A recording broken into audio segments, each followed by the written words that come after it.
Hello friends, welcome to my channel Karthik Telugu news.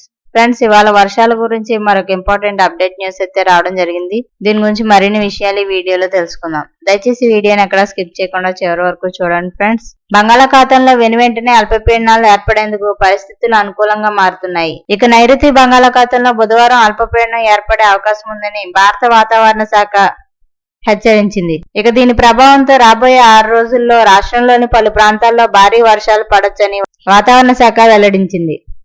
గురు శుక్రవారాల్లో భారీ నుంచి అతి భారీ వర్షాలు కురుస్తాయన్నది. ఈ నెల 18న మరో అల్పపీడనం ఏర్పడుతుందని వాతావరణ నిపుణులు అంచనా వేస్తున్నారు.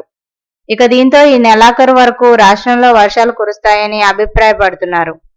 ఆదివారం శ్రీ సత్యసాయి, వైఎస్ఆర్ కడప, చిత్తూరు, తిరుపతి, నంద్యాల, అన్నమయ్య తదితర జిల్లాల్లో వర్షాలు కురిశాయి. ఇక అత్యధికంగా శ్రీ సత్యసాయి జిల్లా చిలమత్తూరు మండలం వీరాపురంలో 98 మిల్లీమీటర్ల వర్షపాతం నమోదైంది. ఇక భారీ వర్షాల కారణంగా ప్రజలంతా అప్రమత్తంగా ఉండాలని వాతావరణ శాఖ అధికారులు హెచ్చరిస్తున్నారు.